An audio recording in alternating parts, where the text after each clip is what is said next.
Milí diváci, obyvatelia nášho mesta, v mene školskej televízie vám chceme zo srdca poďakovať, že ste s nami sledovali náš školský život počas uplynulých mesiacov. Do nového roka vám želáme hlavne pevné zdravie, veľa radosti, pohody a úsmevov, aby ste mali viac dôvodov smiať sa, ako sa sťažovať a viac pekných chvíľ ako starostí. Nech je váš rok plný dobrých správ, milých ľudí, rodinnej pohody a nech sa vám splnia tie želania, ktoré si potichu nosíte v srdci. A ak by sa niečo nepodarilo, nezúfajte. Vždy si môžete zapnúť našu školskú televíziu a my sa vám pokúsime zlepšiť náladu. Aj dnes vás čakajú novinky zo školy, zaujímavosti, smiech. Skrátka samé dobré správy, lebo po vianočných prázdninách sme sa s chuťou pustili do práce. A nie len do opravovania známok na poslednú chvíľu. Vždy sa medzi nami nájdu spolužiaci, ktorí chcú dosiahnuť viac. Zdokonaľujú sa v jednotlivých oblastiach vedy a umenia. Svedomito sa pripravujú na vedomostné a umelecké súťaže. Začiatkom decembra to bola súťaž Máš talent? Organizovala ju Stredná priemyselná škola stavebná Hurbanové. Bol to už 12. ročník kresliarskej súťaže pre žiakov základných škôl. Súťažilo sa v 2 kategóriách. Kreslenie voľnou rukou v perspektíve a kreslenie v grafickom programe. Našu školu reprezentovali 2 žiačky 8A. Noémy Hengeričová a Daniela Ďuriková. A 2 žiaci 9B. Viktória Súč a Brian Gál. Odborná porota vybrala zo všetkých kategórií 3 najlepšie práce a udelila aj 2 mimoriadne ocenenia. Mimoriadne ocenenie a vecnú odmenu získala naša žiačka Daniela Ďuriková za kresbu voľnou rukou. K tomuto úspechu jej srdečne blahoželáme. Ostatným súťažiacim ďakujeme za reprezentáciu školy a želáme veľa ďalších úspechov.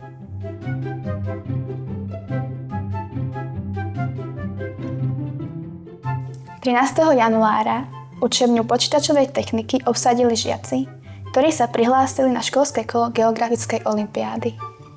Olympiáda prebiehala online formou. Úlohy riešilo 18 žiakov v 2 kategóriách.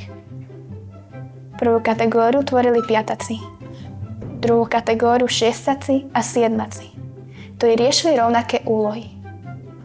Ďalšou kategóriou boli 8-taci a 9-taci. Do okresného kola postupujú 3 najlepší z každej kategórie. Z 5-takov sú to Adam Baričič, Leonard Danko, Gabriel Rehák. V druhej kategórii sa najlepšie darilo a na okresnom kole našu školu budú reprezentovať Amiel Kelemen, Alex Maglódy, Patrik Polerecký. V poslednej kategórii žiakov 8 a 9 ročníkov zvíťazili Kristína Kelemenová, Damian Dévaj, David Bednár. Matematika je pre niektorých žiakov strašiakom, ale pre mnohých z nich naopak vítaným precvičovaním mozgových závitov. Matematická olympiáda pre 5-takov a 9-takov má skorší termín ako pre ostatné ročníky. Začína sa domácim kolom a úspešní žiaci dostávajú pozvánku do kola okresného. Z našich 5-takov neľutovali svoj voľný čas a pustili sa do riešenia zložitých úloh Adam Baričič a Dan Kuruc. Obidvaja boli úspešnými riešiteľmi a my všetci im v najbližších dňoch budeme držať palce, nech im to v okresnom kole v Komárne dobre myslí. V minulom vysielaní sme už spomínali vyhodnotenie školského kola olympiády v anglickom jazyku. Víťazi, 7-ak Alex Maglódy a 8-čka Noémy Hengeričová už majú za sebou aj okresné kolo, ktorého sa stali úspešnými riešiteľmi. Tešíme sa spolu s nimi. A teraz sa preniesme do inej oblasti školského života. Lásku k literatúre a umeleckému prednesu sme dokazovali v školskom kole recitačnej súťaže Hviezdoslavov Kubín. Pre veľký záujem recitátorov sa súťaž konala počas 2 dní a bola rozdelená na 1. a 2. stupeň. A recitátori sa nenechali zahanbiť a porota, tak ako aj po iné roky, mala neľahkú úlohu. Vybrať tých najlepších, ktorí budú školu reprezentovať na obvodnom kole v Kolárove. Komu prednes vyšiel tento rok najlepšie? Medzi mladšími žiakmi prednese poézie sa na prvom mieste umiestnila Valentína Kesegová, na druhom mieste Teo Molnár a tretia bola Rebeka Podobná. Prednese prózy výsledky boli následovné. Prvé miesto Lea Molnárová, druhé miesto Leticia Harišová a tretie miesto Nela Ďuriková.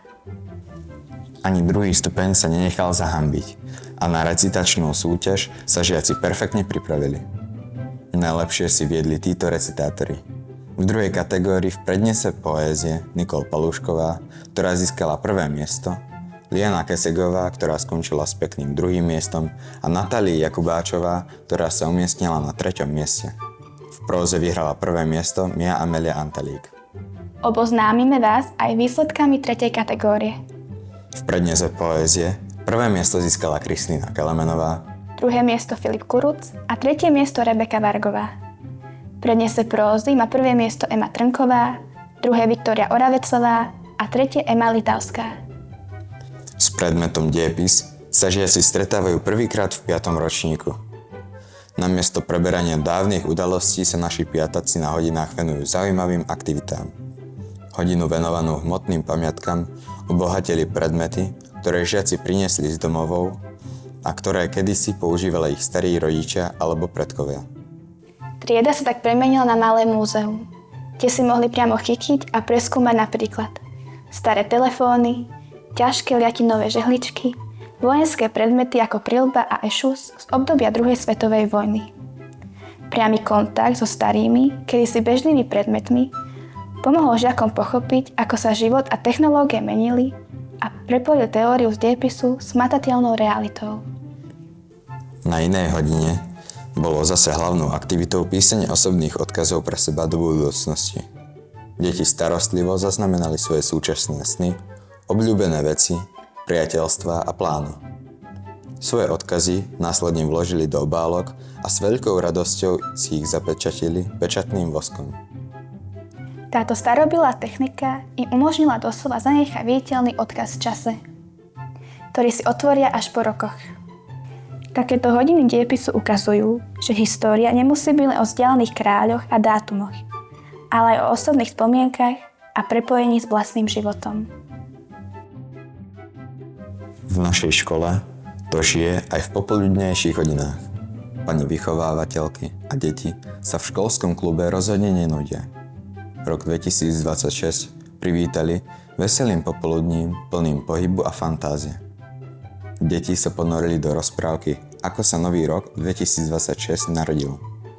Symbolicky sa rozlúčili so starým rokom a každá zo skupín ŠKD si vytvorila vlastnú novoročnú hviezdu so želaním pre celú skupinu.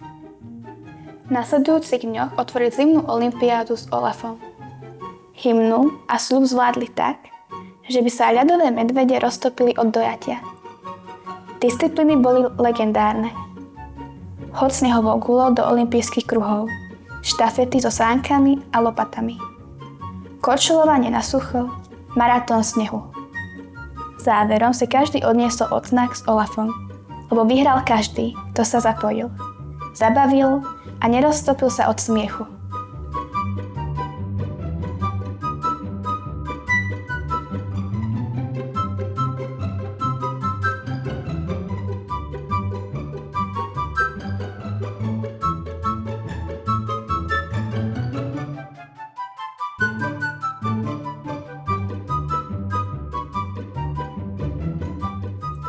Milí diváci, touto správou sa s vami lúčime.